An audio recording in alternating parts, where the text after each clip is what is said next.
தமிழலை நேயர்களுக்கு வணக்கம். இன்றைய முக்கிய நிகழ்வுகளை இந்த செய்தி தொகுப்பில் பார்க்கலாம்.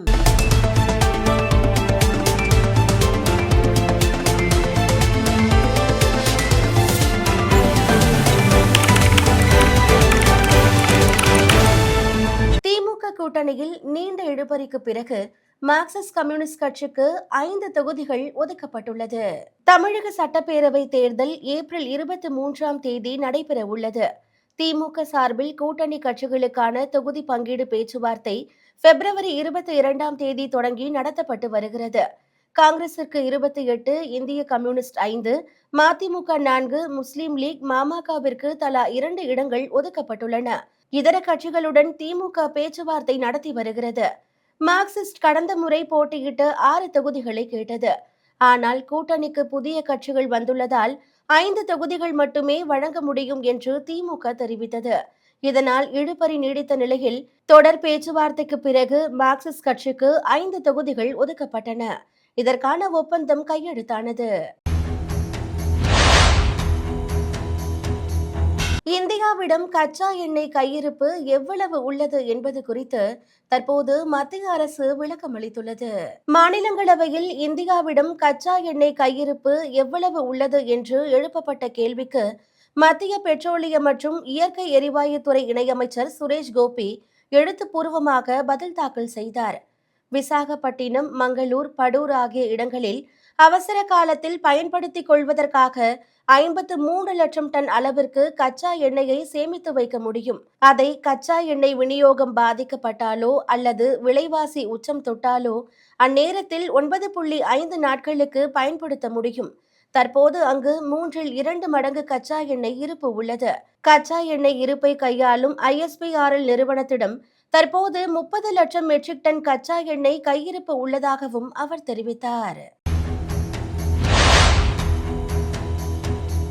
புதுச்சேரியில் இந்தியா கூட்டணியில் தொகுதி பங்கீடு சுமூகமாக நிறைவு பெற்று இருக்கிறது. யூனியன் பிரதேசமான புதுச்சேரியில் வேட்புமனு தாக்கல் நேற்றுடன் நிறைவு பெற்ற நிலையில் ஏப்ரல் 9ஆம் தேதி சட்டசபை தேர்தல் நடைபெறுகிறது.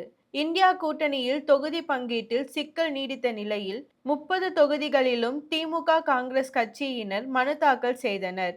இந்த நிலையில் தொடர் பேச்சுவார்த்தைக்கு பிறகு தொகுதி பங்கீடு முடிவுக்கு வந்திருக்கிறது. இதை அறிவித்த புதுவை திமுக பொறுப்பாளர் ஜெகத் ரட்சகன், காங்கிரஸ் கட்சி 16 தொகுதிகளிலும் திமுக கூட்டணி 14 தொகுதிகளிலும் நிற்பதாக தெரிவித்தார். இந்த கூட்டணி 30 ஆண்டுகளாக நீடிக்கிறது.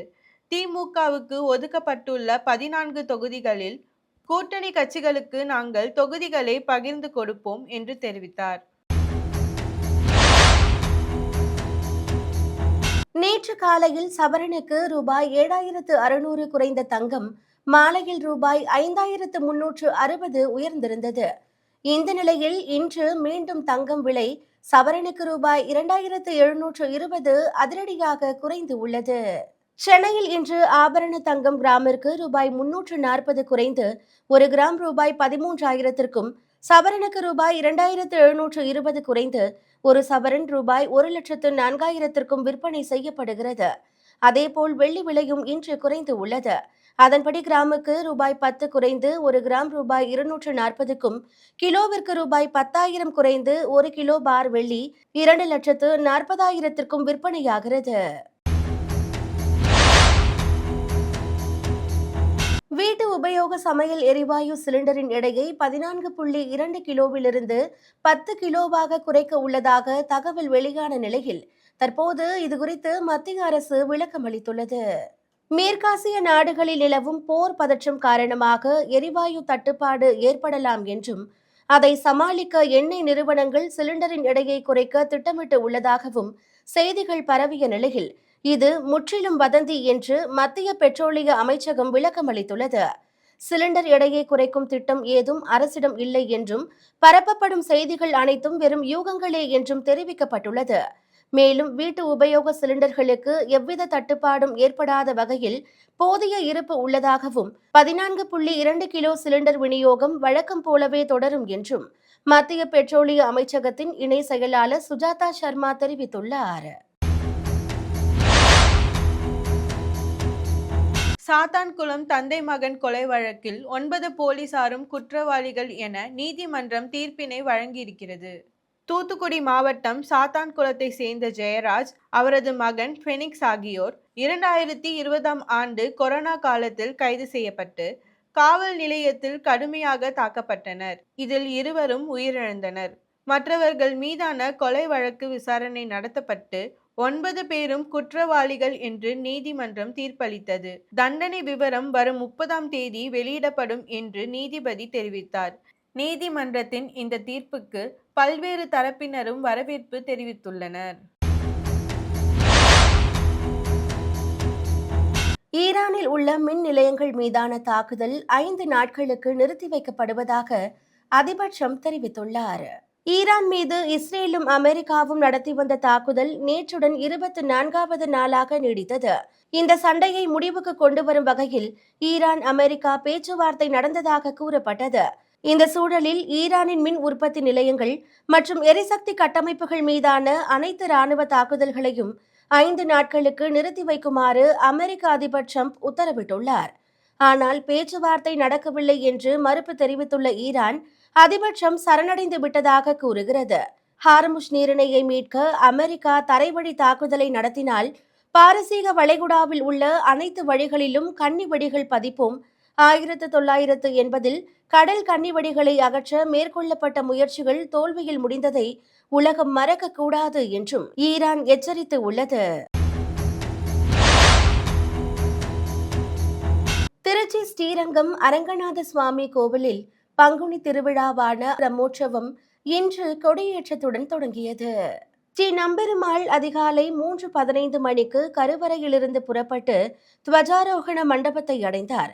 மீன லக்னத்தில் அதிகாலை 3:45 மணிக்கு கொடி ஊர்வலமும் அதிகாலை 4:15 மணிக்கு துவஜாரோகணமும் நடைபெற்றன. அதன்பின் ஸ்ரீ நம்பெருமாள் வாகன மண்டபத்தை விட்டு வெளியேறி கண்ணாடி கரைக்கு சென்றார். இந்த கொடியேற்ற விழாவில் ஏராளமான பக்தர்கள் கலந்து கொண்டு தரிசனம் செய்தனர். ராதிகாவின் அற்புதமான நடிப்பில் வெளியான தாய்க்கிழவி திரைப்படம் 25 நாட்களில் 75 கோடி வசூல் செய்து சாதனை படைத்திருக்கிறது. வயது என்பது எண்கள் மட்டுமே, திறமைக்கு முன் அது மண்டியிடும் என்ற பழமொழிக்கு ஏற்ப நடிகை ராதிகாவின் அற்புதமான நடிப்பு மொத்த திரைப்படத்தையும் தாங்கி பிடித்து வசூலில் வரலாறு படைத்திருக்கிறது.